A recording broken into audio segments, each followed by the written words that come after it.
On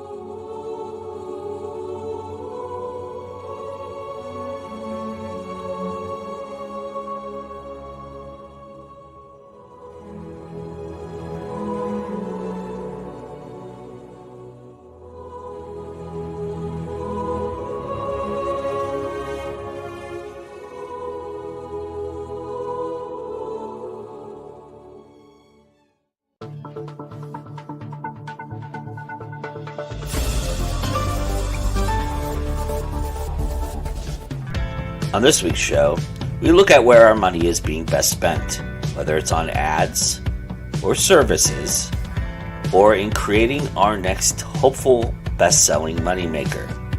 Doing all of this while clinging to that self-sustaining status we all hope to achieve. We'll discuss that and more with our roundtable discussion panel. And C.L. Cannon is along, appeasing the Greek gods of days long past with stories that are of the heroic age new. And speaking of heroic, we spend the final 5 minutes with Adam Gaffen as he attempts to appease his muse, reading from his newest release. So sit down, grab your coffee, and let's get to talking about all these issues and more. Here's your host for This Week in Indies, Joe Compton.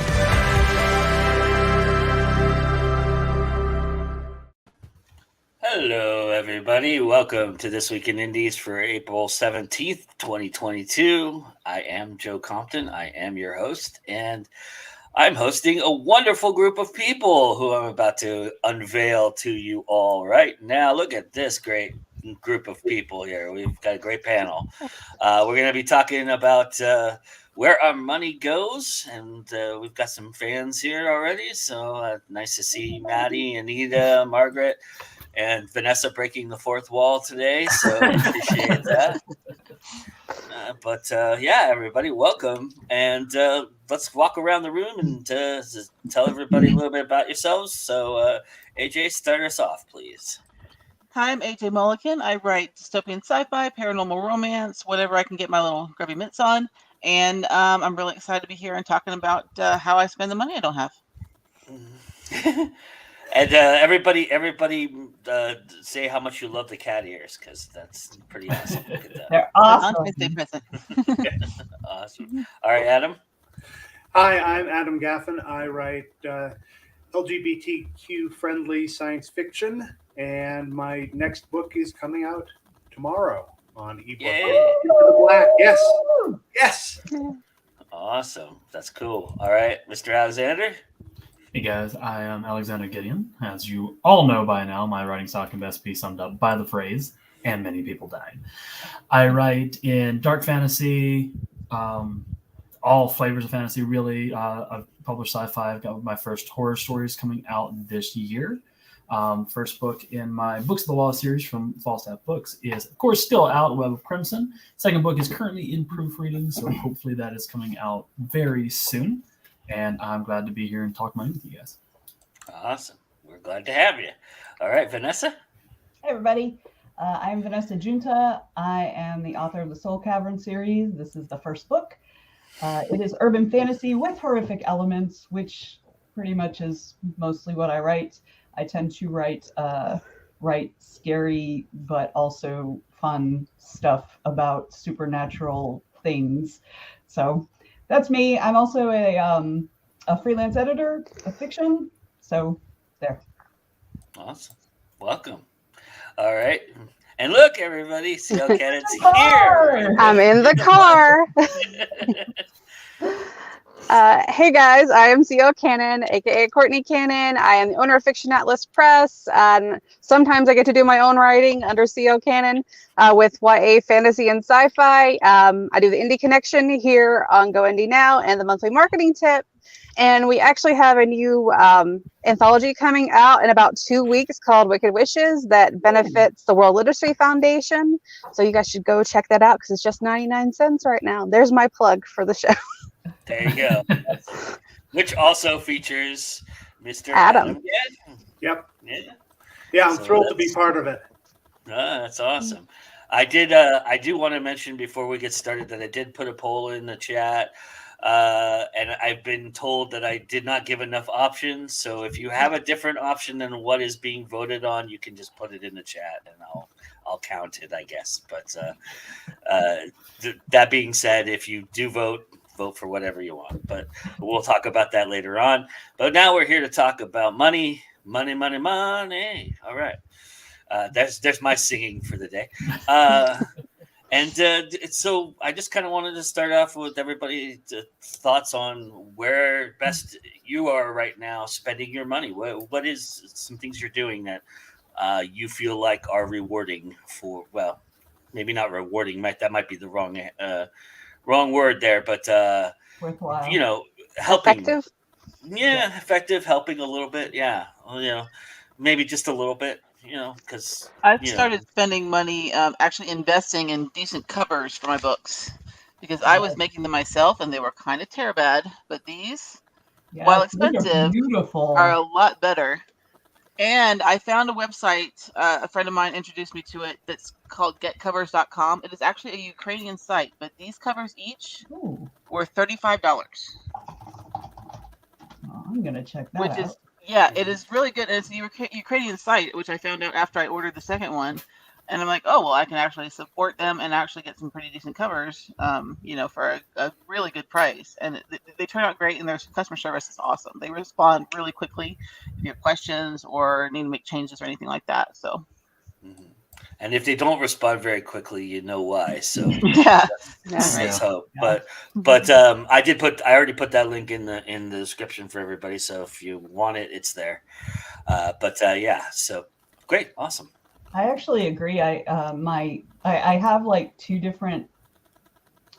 I have actually 3 different kind of ways I think about marketing. I think about book production, and I'm with AJ right there that cover art is probably where most of my money goes. But it also, like, I'm also a professional editor, so my editing is not going to be quite as expensive as other people. So like for people who don't have that background, I think editing and cover art are going to be your 2 big ones. And then I have that. So I have the book production bucket, and then I have the advertising bucket, which is not necessarily the same as marketing, I guess. So advertising, I do Amazon ads, which Maddie mentions in the chat. And when I'm actually actively focused on it and I'm working it the way I need to, I do see benefits. I have not in a while done that, so I just have some working and they're just not that great because you have to tweak them. They require work. So like for me, that's my a good portion of my actual advertising budget. And then I have like marketing, which for me is more about newsletter and relationship building and things like that. And I don't know if those are like the real terms for marketing professionals, but that's the way it feels for me. And for that, I focus primarily on newsletters and conventions. And newsletters are, I use book sweeps to help get, build up my newsletter, and also like BookBub followers, which seems to be a big thing right now. So I use book sweeps for that.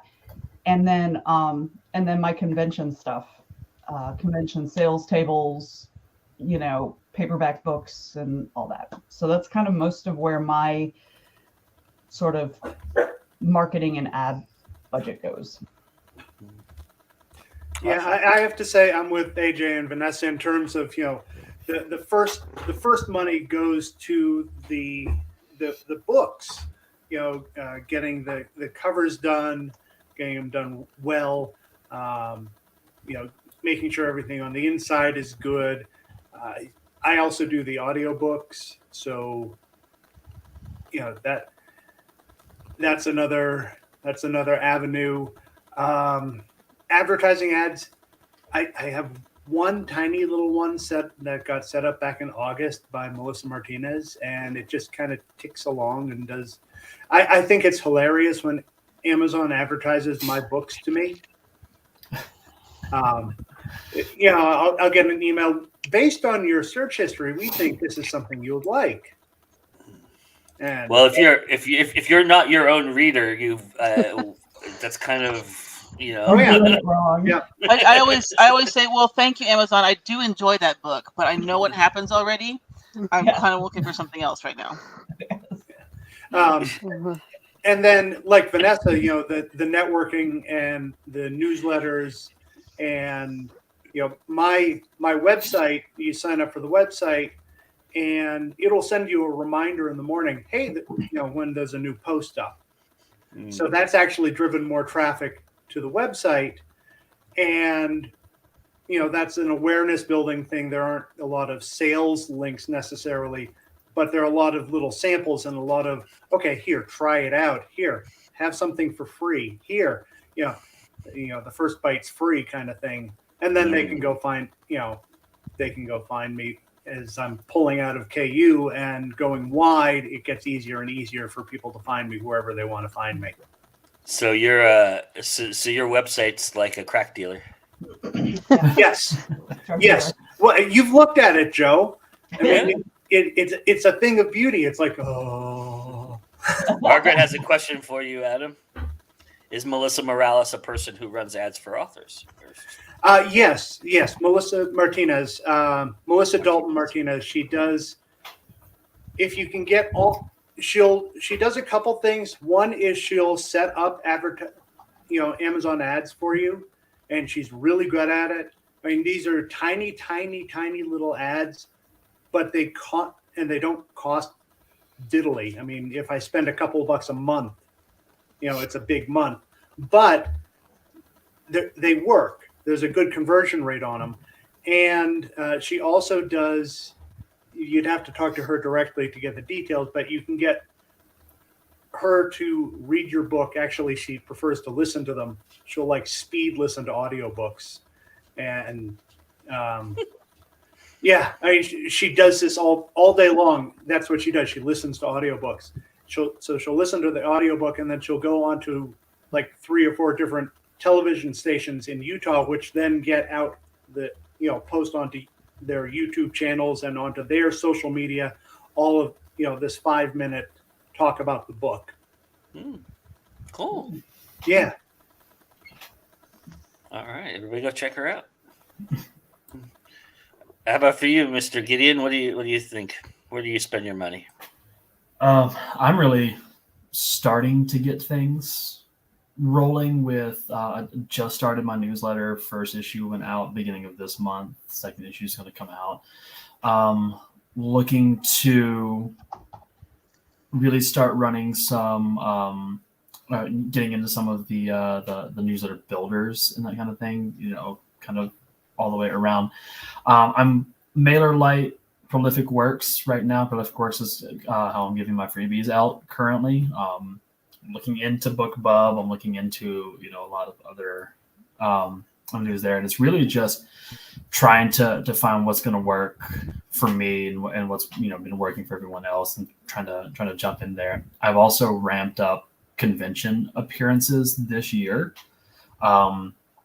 I'm actually this next weekend I'm doing JordanCon for the first time, and then I'm doing RavenCon. I get to meet you in person. Nice. Yeah, I'm sitting with Misty Massey at JordanCon. We're gonna have a table together, and then I'm going to RavenCon the weekend after. So that's 2 back to back. And then Con Carolinas, I got confirmation. I'm not going to be an attending pro, but I am going to DragonCon this year. Still waiting to hear back from Multiverse to see if I can be a guest there. And I was really just trying to get my books into people's hands. I am much better at selling in person than online and through that kind of things. I have a background in sales, so I'm fairly decent at doing that. So And it's really every sale is about, you buy one book and it's hoping that they're going to buy the rest of the stuff that you've done because they liked that one book. And then from there, it's also, just getting content out and releasing things. I've thought about, I have only self-published one thing, which is my collection Persistence. Everything else that I've had has come out through small press. I'm looking into possibly, I've done Atticus, tried Atticus. If you guys have not tried Atticus, it is fantastic. As good as Vellum, super user-friendly. Took me an hour to put this guy together. Nice. It was super intuitive. Was not hard at all. So I just have Atticus. So I'm like, well, I can do this myself now. So there's some stories that I've thought about. It'd be like, it's probably a good self-publish, but was like, I didn't have the stuff really, and didn't want to pay for other people to do it for me. But now that I have it, now that I've done it, I'm much more confident in that. So I'm looking into possibly starting a self-published series along with everything else. I'm trying to get my fingers in all of the pies of publishing, pretty much. What's the cost like on Atticus? Because I have considered it, because I do my formatting in Word and stuff. So like, I would love to have something a little easier and less. 120, I think. Okay, because I can't do Vellum because my husband is like staunchly anti-Mac anything. So 147. And the great thing Okay. about Atticus is that it's available on all platforms. Like, you can get it for Mac Is that Yeah, per so- year or is that flat? flat. Oh, And wow. and I would say get it now because that price is probably going to go up. It is Yeah. still technically in beta, so they're Right. still releasing new things. But I mean, like, it already pretty much does everything that Vellum does, and it's And only I going think to add more stuff. And I think I heard that it was pretty well integrated with Pro Writing Aid. Oh, I think nice. so. Yeah. Yeah. But it was super easy because like I write in Scrivener and then I take it over into Word to do the manuscript, standard manuscript format. That's Isn't it the program that was created by the Kindle guy? Is it No. Atticus? It was created by oh no, you're right. Yes, you're right. My bad. Yeah, David Chesson. There you go. Yeah. Yeah. You're right. Yeah, but you upload the it gives all updates for free too. You just upload as long as it's in standard manuscript format, which Scrivener will put into pretty easily, you upload it, and it pretty much just parsed out chapters, it did everything. Like, it was super easy from there. Nice. Nice. Awesome. Speaking of super easy, the awesome marketing guru that we have here, Miss CL Cannon. So tell everybody where you spend your money. I'm sure people are very interested in that idea. We're the one we're waiting for. You're the one we're waiting for. Thanks. Like everyone else, covers come number one for me, for myself, and for like when I'm giving advice to a client. A lot of times, that's like the first thing that I ask for. Let me see your cover. Let me see your blurb, because cover and blurb and your look inside, which is part of your editing, is what's going to sell your book for the most part. And having a cover that looks good is not just enough. You need to have actually a cover that not only looks good in thumbnail, looks good in print, but it also has to hit your genre expectations. So they have to be able to look at that book right away and know what genre it is.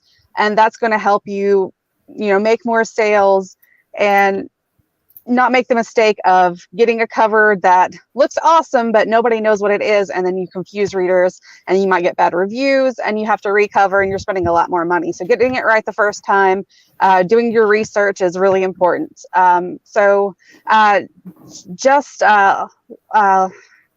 it the Get Covers site? I have used them before, but also I want to mention that I think I can never pronounce it. So if I pronounce this wrong, I'm very sorry, but Malib Art is part of Get Covers. That's the parent company, and theirs are a little bit more expensive. They range from $150 to $200, but they're also from the Ukrainian country. And some of my best-selling covers have been through them.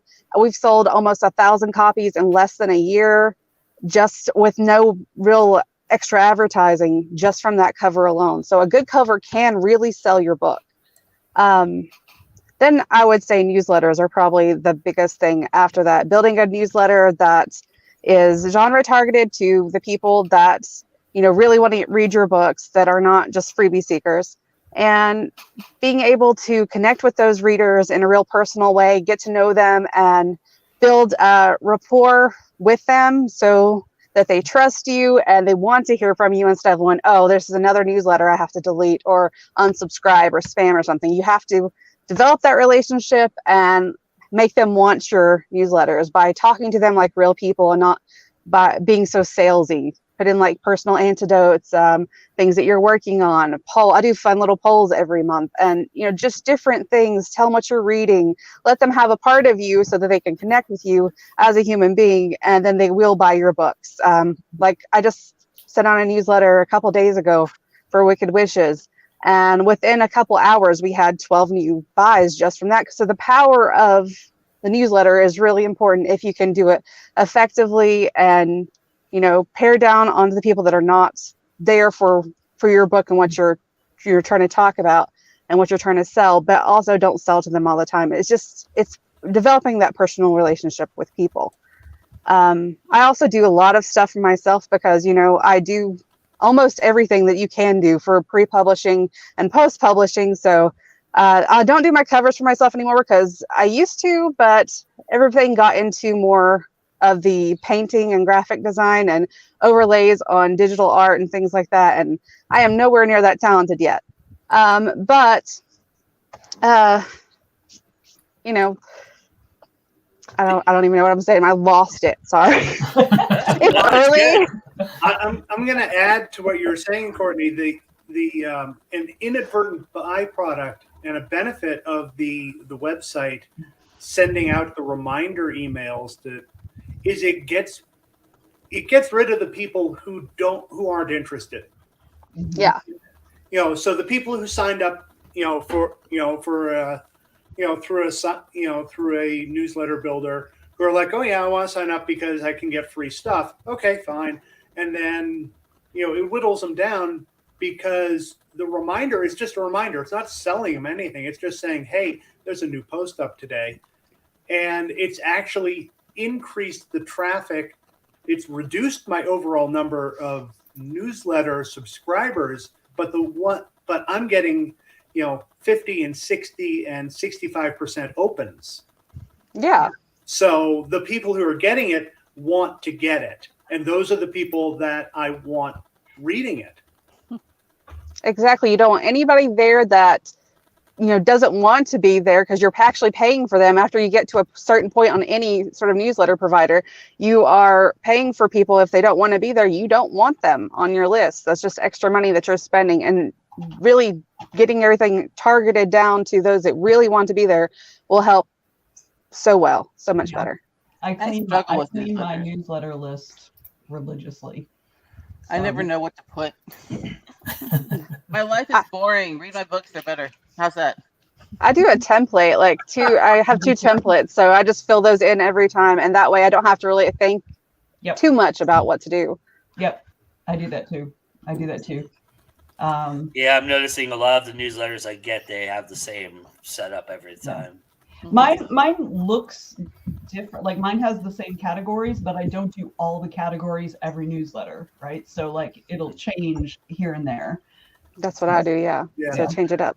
Yeah, and my newsletter, it's not even my newsletter, it's Kendra's newsletter. And so the first part is always she talks about something. I never know what she's going to talk about. And then there'll be a couple of things for my books, and then whatever after that will be the newsletter swaps and the signups through Story Origin. That's another good place to go to do some newsletter building. I was going to ask about that in a minute. Yeah. But yeah. Yep. I like Story Origin. It's pretty easy to use. It integrates pretty well. And you can see, you can have a bunch of different magnets up. We should explain for people who haven't been watching or just watching for the first time or don't know. Kendra is Adam's character. She's she's the muse. She's the one that runs all of Adam's fingers. Yes. Unfortunately, she hasn't gone on vacation, so there are still stories coming. Oh, good. My muse was in Tahiti for a good year. So, I think mine's missing, and I'm gonna need my cop to find them. I do think that newsletters are probably, if you're on a budget, like if you're on a really tight budget, I think newsletters along with a story origin subscription, a newsletter like a newsletter service subscription and a story origin subscription, those two things are going to be key, because that once you've paid for those, all of your marketing is free after that, and you totally get bang for your buck, because newsletter swaps and group promos and things like that, you don't have to pay extra for. So once you've made those payments on those services, and you can do like MailChimp or MailerLite or SendFox for little to no money for your actual newsletter. And then, the story origin is, I think, what, $80 a year or something like that, or $100? Yeah, about that. It depends on when you got into it. If you're already into it, then you got the lower price. But it's not a bad price, anyways. I think it's about $100 a year, especially with everything they have. Like I'm currently like using the hell out of the beta reading part, which is fabulous for beta reading. Just I cannot talk. It's so exciting. I love it because you can see everybody's comments all at once, or pick what you want. You can decide whether you want to address something or not and filter. It's amazing. But there's that, which has nothing to do with advertising. But then there's also things like sending out ARC. Joe's like, Vanessa's not going to shut up. Let me just put her on the screen. But you've got things like ARC, you can send out ARCs, and you can do all kinds of things like that. So Story Origin right now, at least, I think, and don't get me wrong, I love me some BookFunnel. Like, I was a BookFunnel early adopter, but Story Origin is just knocking it out of the park.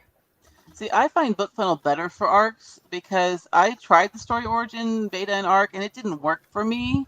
I got a few people who bit, but they didn't comment. I don't know if they even read it. But it was in their beta stages on those, and so I'm like, but BookFunnel, I'm getting a lot more use out of, and I've got the most basic plan they've got, a few books on the thing, and I can do, freebies here and there, or I can do BookFunnel promos. I sent out my ARCs through BookFunnel just the other day for my next book, and it was like, I find it a little more user-friendly on that function than Story Origin.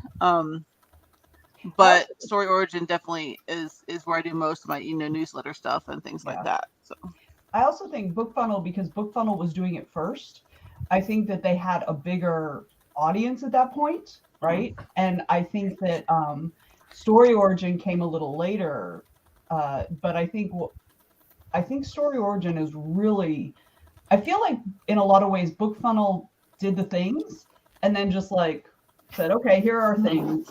And then the Story Origin is like, okay, how can we make our things better? Okay, what other things do you need?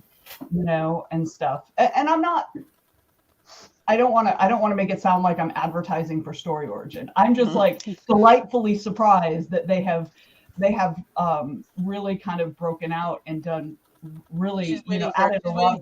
She's waiting for a free year after mentioning on the show so many times. I would love that. And I'm actually I'm going to disagree. I'm going to kind of bring this back to the whole marketing and where you spend your money thing, Vanessa, in that the ARCs and the beta readers, they are marketing, because if they read something, they're going to tell somebody about it. They're going to say, oh my God, I just read this great book, but, and you got to get it as soon as it comes out. It's not out yet, but it's coming out in 2 weeks. And, oh, you're going to love this character, or you're going to love that character, or you're going to love this bit of the plot.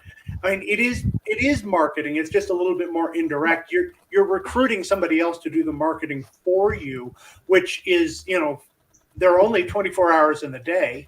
So let's have somebody else pick up some of those hours. Yeah, you're right. Yeah. And covers are absolutely critical. I love my cover designer and wouldn't trade her for anyone. I stumbled on her on Twitter, of all places. Nice. And just, she's amazing. And she's on 99 Designs. And the stuff that she does, you can go look at her files. It's Emily's World of Design. There isn't anything I have seen, any genre, that she can't do. She just gets it. Nice. I was going to ask you, Courtney, because we did a show last week. I'm sure you saw, because I know you watch our shows because you're awesome. Everybody here is awesome. I didn't mean to just single out Courtney and say she's the most awesome, but she is the most awesome because she does a lot of stuff for me. But that being said, we did a show on old is new, new is old last week, and I'm kind of curious. Have you seen an uptick in authors asking you about, helping with their websites and designing their websites? Has that been something that has been out there, or is that just a normal thing for you, or has it slowed down? I'm usually booked up for websites about 3 months in advance, so it's usually a constant thing for me to have people asking me about websites. But I have seen more upticks in people doing Facebook parties again. Like, that kind of died for a while, and now I'm getting invited to a lot of them. So Facebook parties might be coming back. I don't know how long they'll last, because sometimes they're effective, sometimes they're not. It really depends on where they're at. I did wanted to talk about Story Origin, because Evan doesn't pay me either, but I love Evan. He's always doing something. That's what I love about Story Origin over BookFunnel is Story Origin is always innovating, and I feel like Evan cares about what's going on, and he cares about improving the customer experience and taking feedback into an account and things like that. And that's what makes so many people like us gush over and talk about it all the time. He doesn't have, like, I did an indie sit down on Crossroads with him, and we talked about how he doesn't have to do promotion. Neither of us really have to do promotion, because our services are good enough that we have people that just talk about us, and we don't have to advertise for them, like spend any money on advertisements, because if you do something and you're passionate about it and you keep making your customers happy, they will advertise for you, kind of like Adam was just saying about ARCs. And I will say the only thing I don't like about Story Origin is ARCs, because they don't really do as well for me. I usually use Book Sirens, which is actually really good. So if you're looking for some place to do ARCs, go there, especially if you're not romance. That you can get romance there, but I feel like Booksprout has went really romancy. And so if you need something for fantasy and sci-fi, Book Sirens is a lot better. And they also have a list of bloggers that you can contact. They've got a lot of good resources over there. So there's my plug for them too. And they're not paying me either. Yeah, Book Sirens I've used for bloggers when I was doing I was trying to get when I was first releasing the series, I did a lot of blog outreach. And I totally used Book Sirens, and it was so helpful. I really like them over there. How about you want to talk a little bit about your book builders, because that's a nice affordable way for authors to get seen as well. And you're here, so technically I could just say that CL Cannon's sponsoring us today. So tell everybody a little bit about what you do and those things. Okay. I have my mostly it's in the Facebook group, Fiction Atlas, book author builders, and we do newsletter builders, we do BookBub builders, and we do what we call reader builders, which is where you can build on up to 10 social media platforms, your newsletter, BookBub, Amazon, Goodreads, all of that stuff, for like $5 a platform. We keep everything affordable. There is nothing that we sell that is over $45, I think, and that's with like all 10 platforms. So the more that you do, the more it's going to cost, of course, but most things cost between $10 and $25 with their base price. And we just do group author marketing. You will sign up for something that's genre targeted, because we want to get you the right readers. So say like right now we've got a supernatural TV show builder. So anybody that's writing urban fantasy and is writing things that are similar to the Supernatural TV show would want to get in on this newsletter builder, because that's who it's going to attract. We're going to use a few Supernatural books that have been put out. We're going to use some like a Funko Pop, probably. I love doing Funko Pops for stuff like that, and mugs. And I'm a big Funko collector. I've got a whole bunch of them. So every time I see one, I'm like, I'm going to buy one for me. I'm going to put one in the giveaway. But it's a problem. Anyway, I pick out a few prizes that are, I always pick out at least 4 books, and usually best-selling books in whatever we're doing, because it doesn't have to be after a TV show or something. Sometimes we'll do like epic fantasy, or we'll do YA fantasy. Usually it's fantasy or sci-fi for me, and my sister does romance. But anyway, whatever we're doing, I pick out 4 best-selling books, usually by traditionally published authors, because that's who people know. And that's our comparable authors, kind of like I do on the Indie Connection. So we've got those 4 best-selling books in paperback or hardback, and then we choose like 5 or so other items that are on theme with it. And so we're not giving away huge gift cards, extravagant vacations, or iPads, because that's what usually brings in freebie seekers. So these tend to be more genre targeted and people that stay on a little bit better than maybe some of the other builders that are out there.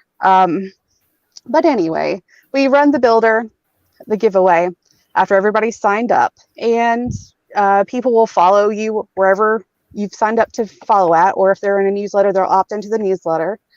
Or BookBub, they'll follow you on BookBub. Whatever the builder is for, they will perform these actions and get entry points into the giveaway, and then at the end we do a prize. So everybody gets their list, and I don't know, it's a good community that we've built over there. We've got almost 4,000 people, I think, in the group, and we run builders, I don't know how many, probably 10 to 15 a month. And it's been a really great experience. And I don't know what else to say about it. I'm terrible about speaking this stuff, because I let other people do it for me. Because this is apropos right here. You are a business mastermind, so you are a marketing guru, as I have always said. It's at Fiction Atlas, right? You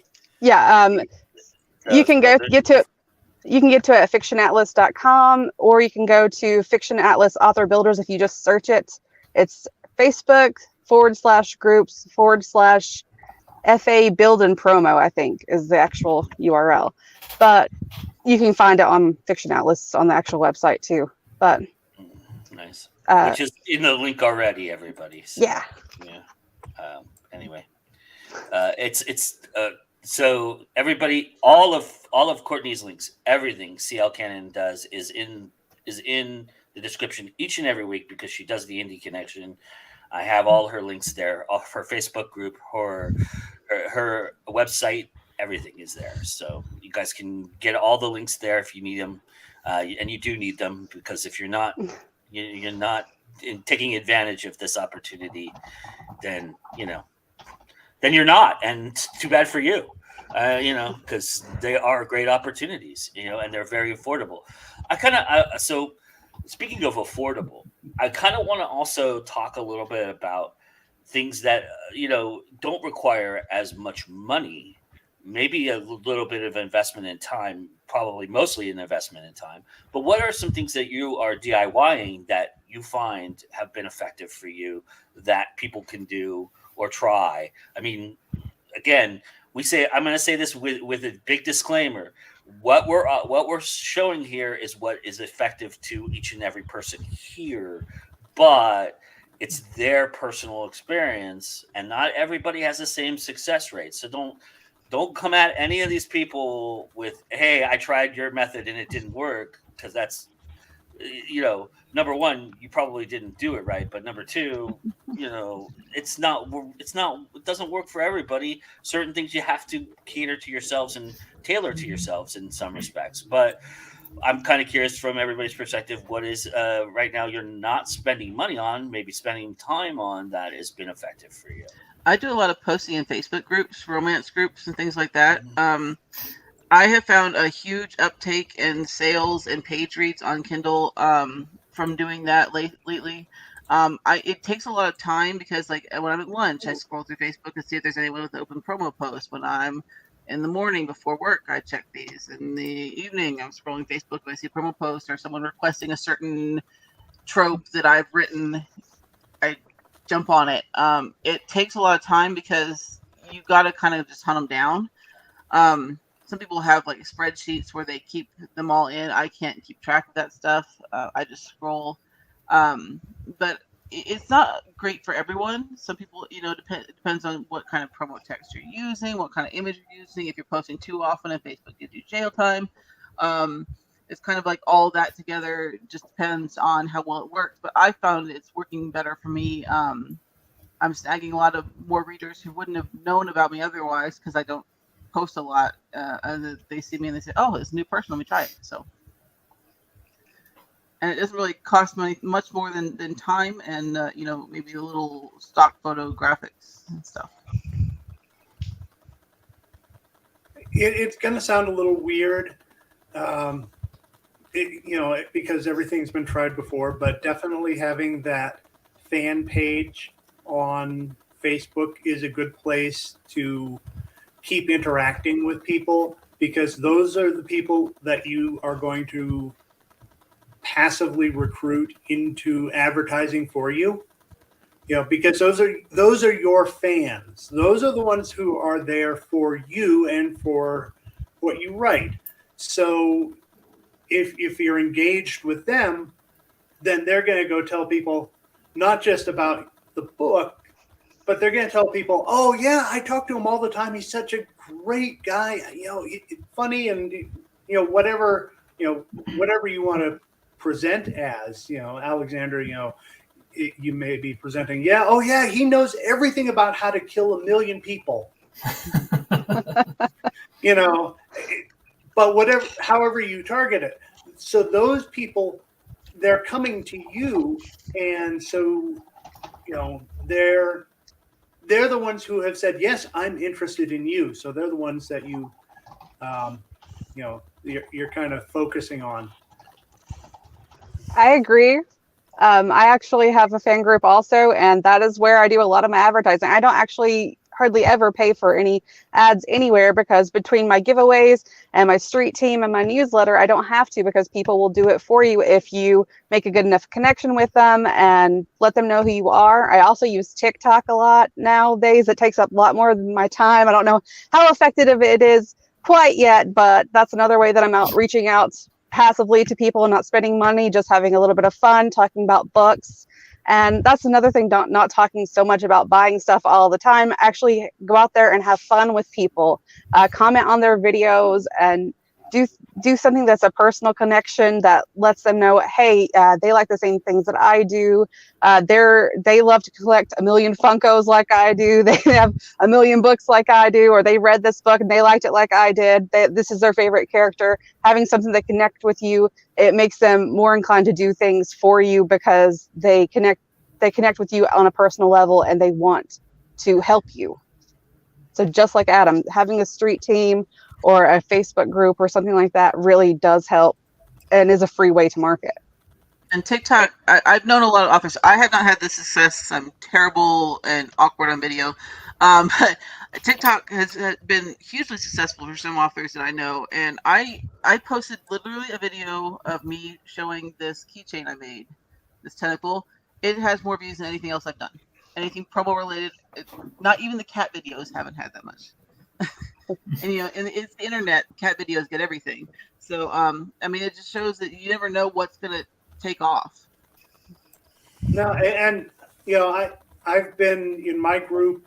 I'm a fan of the show Eureka, so I found a bunch of GIFs of Eureka, and I've been posting one of those every day. Just sharing something that I enjoy, that I like, and it's like, okay, not selling anything, not pitching any books, just, hey, here's something for you to look at. That's kind of fun. That's the way to do it. I proclaimed my love. No. I proclaimed my love for Cool Ranch Doritos, and that post got a lot of interaction. So, yeah, people want to relate to you. I think that's bottom line, right? How about for you, Alexander? Is there stuff you're doing for free that you found effective? My thing is that I am like, One of the reasons I've been so quiet is I feel like I am so woefully under knowledge from everyone else, because I am just starting stuff. I'm literally on 2 things. Mostly what I've been finding is sitting here quietly, listening to what is working for everybody else and taking notes on what I should be getting on. Like, I've been looking at Story Origin since it was brought up, and I was like, hey, this does a lot more shit than Prolific Works does, and is half the price. Let's go ahead and make that switch right now. And so that's what I'm doing, and I think that's good advice for a lot of people is, listen to what is working for everyone else. Try things out, Definitely. A lot of it's just learning curve and getting out there and doing something and falling on your face and then getting up and doing something else. Personally, I'm jealous of all of y'all because where I live, there's not a lot of conventions. So the whole, go to a convention every couple of weeks and get out there in person. No. It's like that in Arizona too. I haven't been to a convention in forever, like since pre-pandemic. Before that, you have one of the biggest. You have one of the biggest ones there, though. StokerCon is huge. StokerCon moves. Oh, does it? I thought it always was in Denver. No, it moves around. Right. I mean, there are cons, but it's if there isn't one going on in Denver. And Denver for me is 3.5 hours away. Right. So it's not like, just jump in the car. Yeah, there might as well be some in New Mexico, right? That's basically how that works. Right. But that's the way cons are. Like, there weren't a lot of conventions, like smaller conventions here in Atlanta for a long time. Like I'd have to go to Charlotte or I'd have to go to Tennessee. Well, although Tennessee doesn't have a bunch either, but it has a couple. I'd have to drive. Like that's part of it. Atlanta now has, it has JordanCon and it's had JordanCon for a long time, and of course it has DragonCon. But DragonCon is humongous, and if you don't have, $1,200 to drop on a damn hotel room, it's out of your budget, and you're probably not going to get in the vendor room anyway. And you know what I mean? So So to answer your question, although it's not technically free in a lot of ways, conventions are probably the thing I enjoy the most and get the most out of as far as sales and word of mouth. And if you can get on as a guest, and if it's somewhat local to you or you have somebody you can crash with, then absolutely it can be relatively inexpensive. Right. My point was more just there. Yes, I don't mind driving.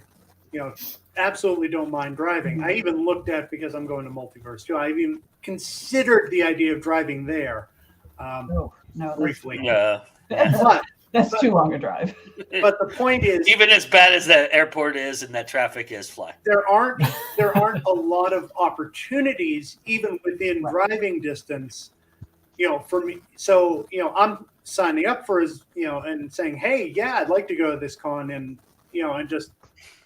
but there just aren't that many. Yeah. They're east of the Mississippi, yes. Yeah. West of the Mississippi, not as much. You can always start one. You can always start one. That'd be cheap. If you build it, they will come. Conference of one. That's one of the reasons the why. Adam Gaffen conference. He can be the featured author, though. Top billing. Yeah, you are the secret special guest at your conference every year. What Margaret says is actually very clever. I think that I started doing Twitch sprints about, I think, last August. So actually this is probably something that is inexpensive to do if you've already got a camera and a microphone. I was going to make you bring it up if you didn't. So I'm just not good at answering things on the spot like that.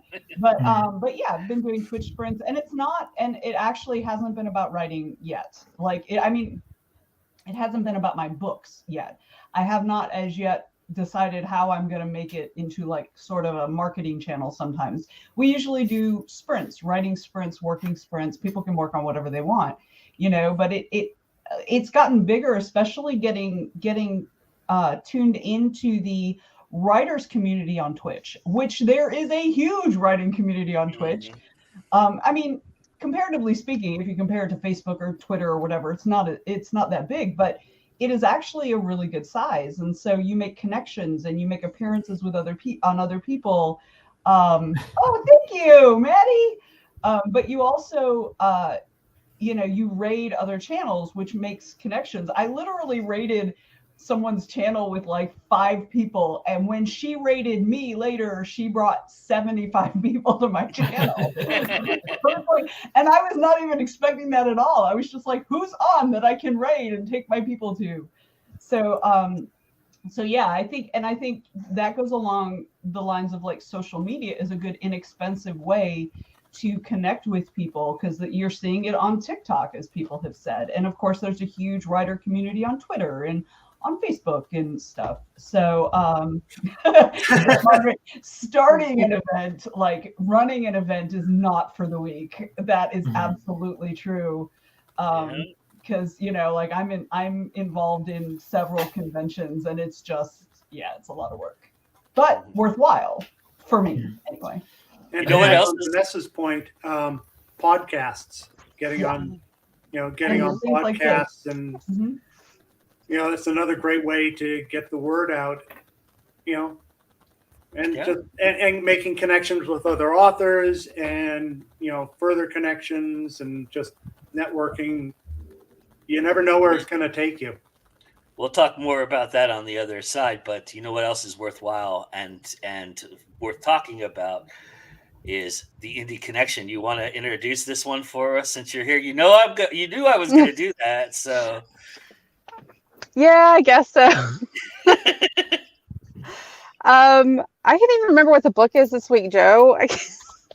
Circe, is it Circe? Is that how you say it? Yeah, it is Circe. Sorry. Just some context, I filmed like 8 Indie Connections all in a row. So I'm like, which one did I pick this week? But we're doing Circe by Madeline Miller. It's all Greek mythology retellings this week, and most of them are about powerful women. So here you go.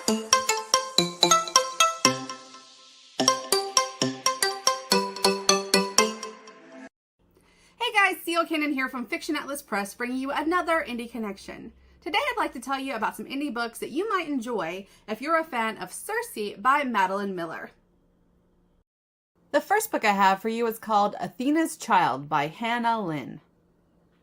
Daughter, sister, priestess, protector. Son, brother, demigod, hero, monsters. Gifted and burdened with beauty far beyond that of mere mortals, Medusa seeks sanctuary with the goddess Athena. But when the lustful gaze of mighty Poseidon falls upon her, even the temple of Athena cannot protect her. Young Perseus embarks on a seemingly impossible quest. Equipped with only bravado and determination, his only chance of success lays in the hands of his immortal siblings.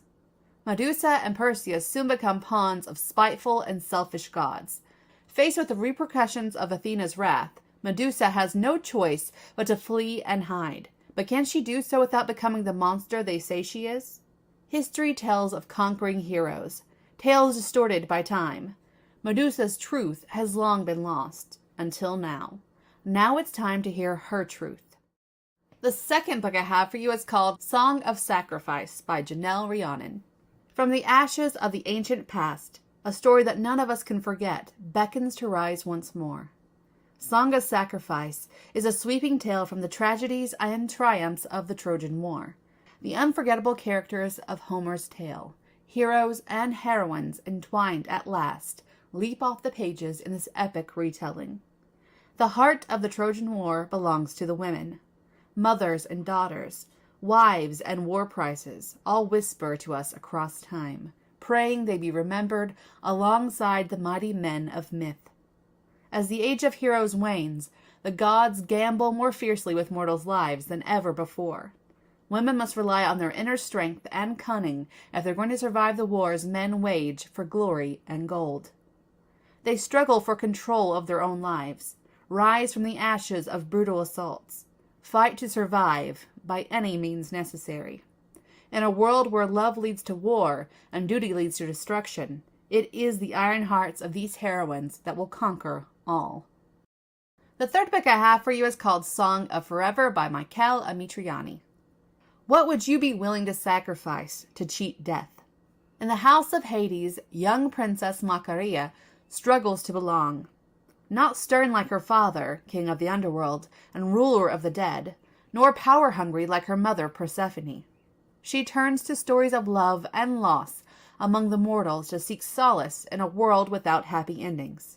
After the queen assigns Macaria more responsibilities in the ruling of the netherworld, the young goddess learns that justice is swift but seldom fair, especially when it means preserving the division between the worlds of the dead and of the living.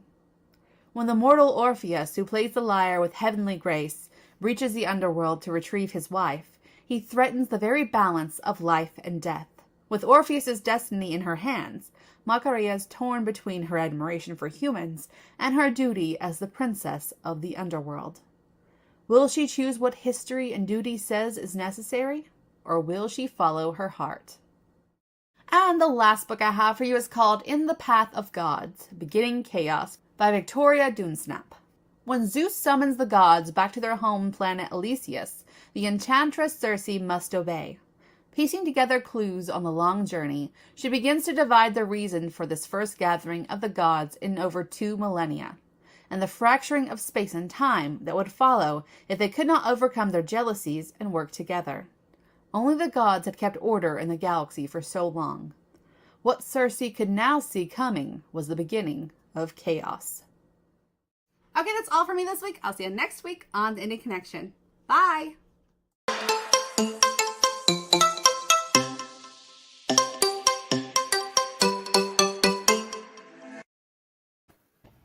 Yeah, another great indie connection. We're so honored and privileged to have that each and every week here. And that last cover was absolutely stunning. Holy crap! I'm still kind of reeling from that.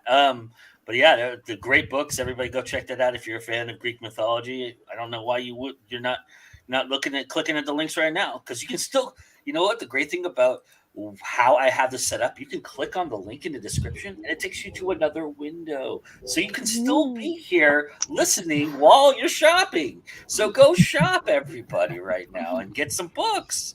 You know, why wouldn't you? That makes total sense, right? It's another great way to market for free, right? So there you go. You know, do that. And, you know, Margaret says she loved the first cover. I think it was the first cover. Inspired by perhaps smart. Yeah. I think so, yeah.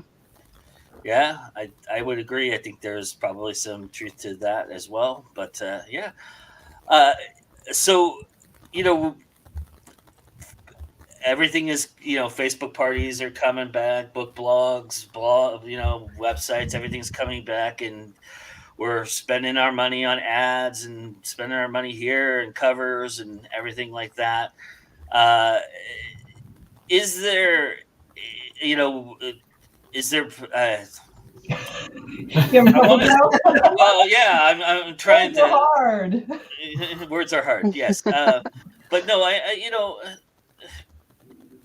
have you guys seen some return in, like, for instance, being here and things like that? Is that part of a good strategy for authors right now, is to be live and in person? Do you think that's kind of a good idea for authors to connect? Do you think, you know, social media is still kind of being more social there has been more effective for you? How have you looked at that? I've known a lot of authors who do really well with going live on Facebook or TikTok or YouTube or whatever, you know, going live and doing Ask Me Anythings. I have not had that success yet, but a lot of authors really they really get return out of going live and talking one-on-one, so to speak, with their fans. You know, be like, hey, I'm live on this platform, come and check me out. You know, it might bring people in from other platforms that weren't aware you were on that one, things like that. So I think it's a good idea. I am just, like I said, horribly awkward on video and live and everything. Like,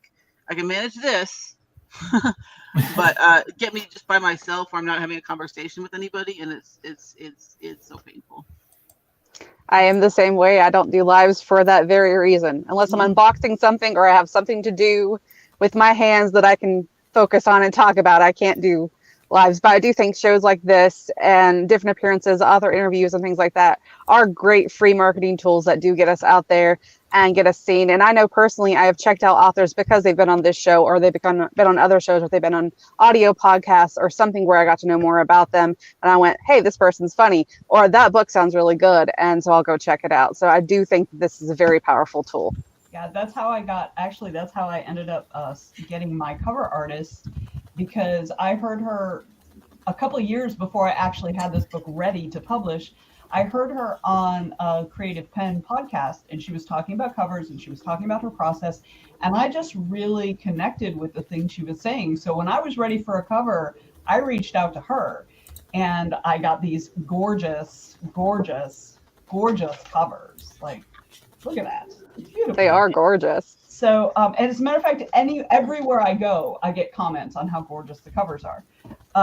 And so now she's gotten super popular in the last couple of years. So now her prices have gone up. So I'm kind of having to, for some project, having to do something else, but like great for her.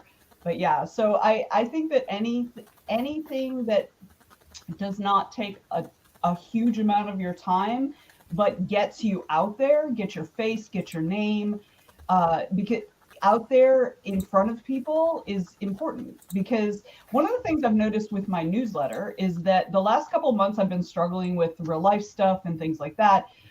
And so I've dropped down, my newsletter is set up generally to go out about every 10 to 14 days. So a couple times a month, sometimes 3 times a month, unless there's something important happening, and then there's a couple more. But the last couple months I've been having a lot of trouble getting those middle, I've only been doing every other one. So it's been going out about once a month. And I find that not my opens, but my interactions, like when I ask them questions and they respond, have dropped.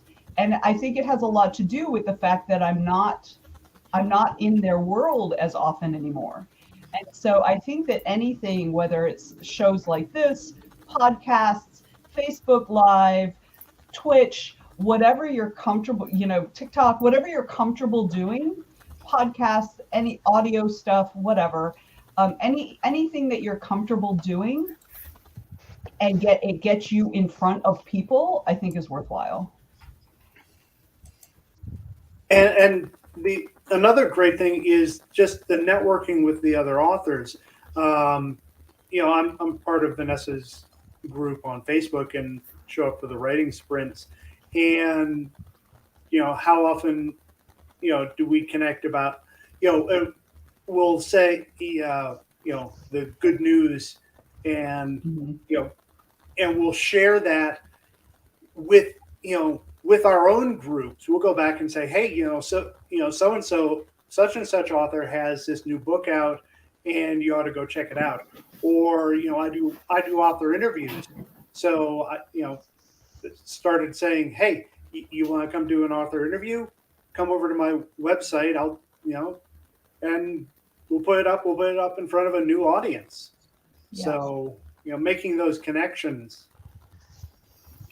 It's one of the reasons why I always tell everyone, if you have the ability to go to conventions, which being in Asheville, North Carolina, I'm super lucky. I can think of 13 conventions that I can go to during a year. I'm so centralized in, Virginia, Tennessee, North Carolina, and Georgia. And there's so many that are happening. And you never know who you're going to meet. I just went to MarsCon about a month ago. And while I was there, I was sitting on a panel. There was a guy we're talking about getting into the business. There was a guy on the panel. He was asking a lot of questions about, do I need an agent? How do I, self-publishing? What are some of those things? Kind of, all these questions. He comes up after me. And I talked about being a SIFWA member due to my short stories. And he was like, I don't have the credentials that you have, that kind of thing. But, I'm a guest here, got my first book out, and really trying to figure out all of this stuff. So getting all this advice, I was like, come to the bar. He comes to the bar. I start noticing, we're talking, everything's great. And I start noticing his jacket. I was like, was that a Bethesda Game Studio jacket that you're wearing? He's like, yeah. I was the lead designer of Elder Scrolls V Skyrim. Oh. And I was like, Oh, Did you fucking say you don't have the credentials that I do? Like, what? Slap that on the front of your book and you're going to sell, like, ridiculous amounts. But I'm just like, that's a guy that I know and am friends with on Facebook now. And it's just like, the people you can meet in person if you have the ability is just incredible. yes. It really is.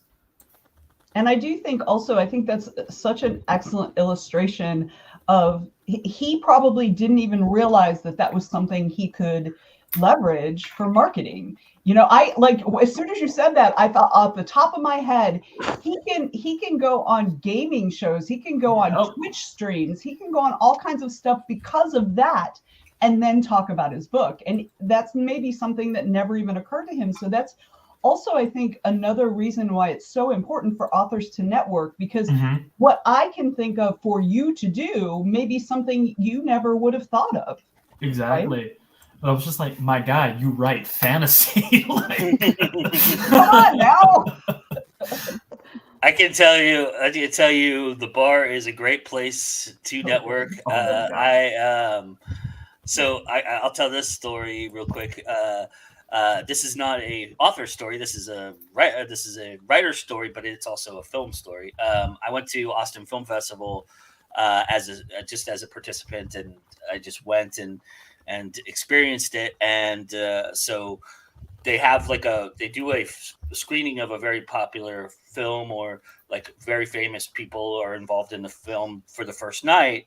And before the conference, there's a writers' conference that's attached to the film festival. So they do a screening for all the writers. And this particular film was The Truth About Charlie, which was the remake with Mark Wahlberg and Thaddeus Newton, and directed by Jonathan Demme. And I was at the bar after the show that was right across the street for the after party. And I was just sitting there alone, just having a drink, trying to absorb what I just saw. And for people who don't know, it's not a very good movie, but we'll keep that under wraps. But anyway, so I was just sitting there, and lo and behold, somebody sits right down next to me. Looked at him. I said, I know this guy from somewhere, right? And he started talking to me, and we just started talking about film, and it was Jonathan Demme. It was actually the director of the movie, and we just had this great conversation. His brother had just passed away, and we were talking about that, and this incredible movie that he made, which was called Blow. If you don't know, Ted Demme he made the movie Blow with Johnny Depp, and we talked about a lot of stuff, and just like life stuff, and it was really cool, and it was such a great contact to have, because he was able to get me seen by an agent, and just by knowing him and giving him, just having a conversation with him naturally and treating him like a person. I think he appreciated that. And that's, so you never know who you, as Alexander so eloquently exhibited, you just never know, and that's pretty awesome. So what else is pretty awesome? You all are pretty awesome. So let's make sure that everybody knows where to find you and take a look at all your stuff. So why don't you start us off, Courtney? As everybody knows, I'm on everything but Snapchat, because that is the bane of my existence. But I am on everything as CL Cannon or CL Cannon author, except for Instagram, which is CL_Cannon, because I made bad choices that day. And my website is clcannon.net, or you can go to fiction-atlas.com for all of the Fiction Atlas stuff. We've got 2 new anthology calls coming out next week for our next 2 anthologies. There's going to be a charity anthology and a paid marketing anthology, so you guys should definitely go there and check it out. And of course, Wicked Witches is on sale for 99 cents at Books to Read /Wicked Witches. Wicked Wishes. Sorry. No problem. Awesome. It's a tongue twister. Awesome. Thank you for being here. We really appreciate it, as always. All right, Vanessa? Probably the easiest way to find me is to use the links below, because my name is a nightmare. Just let's be clear. My name is a total nightmare. So just use the links below. You can also find me on Twitch at The Writing Tribe. So if you want to try out some of our sprints and come hang out with us while we get work done, you are welcome to do that. And there you go. That's me. Yeah, nice, awesome. Thank you for being here. We really appreciate it. Mr. Gideon, tell everybody where they can find you, sir. So you can find me at alexandergideon.net. Again, because .com is owned by two doctors who's just had a son, will not sell it to me, and whose son will have a hard time marketing himself in 18 years when he's actually going to use it. All of my social media is on there. You can find links to everything that I do, links to, on my website. You can find links to my books. You can sign up for my newsletter. I'm doing a little bit of changing around, but there's generally a free short story when you sign up for the newsletter. That'll probably be up again later today. Like I said, I'm doing some moving around. And find me at JordanCon in Atlanta next weekend, and then the weekend after at RavenCon in Richmond, Virginia. Awesome. Thank you, sir, for being here. We really appreciate it. All right, AJ. Tell everybody where they can AJMulligan.com. AJ Mulligan on Instagram, Twitter, TikTok, whatever, except for Facebook. It's AJ Mulligan Author, because I don't know, AJ Mulligan was taken on that one that day. And AJMulligan.com, you can get links to my books. You can read little blurbs about them, things like that. I've got a blog that I sometimes remember to write on, and that's where you can find me. Nice, awesome. Thank you for being here. We really appreciate it. And thank you all for being here. If this is your first time here, congratulations, you found us. We're going to you now, and we really appreciate all your support. So smash that like button, comment, subscribe, or not subscribe, but yeah, subscribe, right? I don't even know what I'm talking about. I'm having a hard time today with words, everybody. What platform are we even on? Right. Right. We're also on Twitch too, so you can follow us there and enjoy us on Twitch simultaneously as you enjoy us on YouTube. We've got great shows coming out. We've got stuff just posted. We have our schedule up there in the about section, so if you ever want to know when we're here live, you can always find that out because it's there.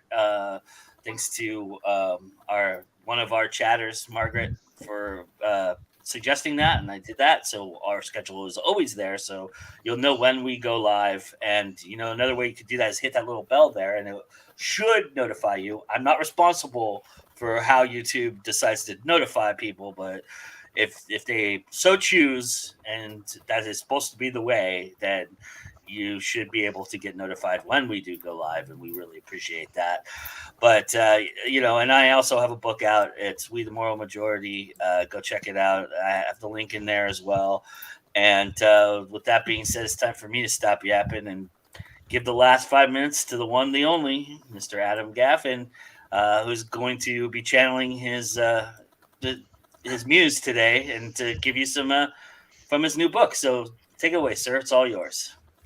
Thanks, Joe. As always, it's a pleasure to be here, and happy to be here with such distinguished authors and friends.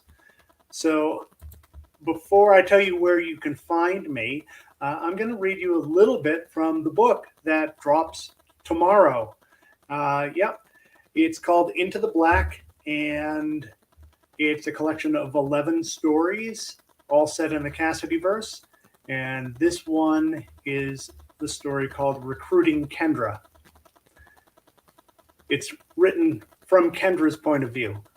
I didn't try to think, just react, interposing my sword between the staff and my body over and over. Over the whack, whack, whack of the impacts, I could hear Rose. It sounded like she was mixing it up with Lurker.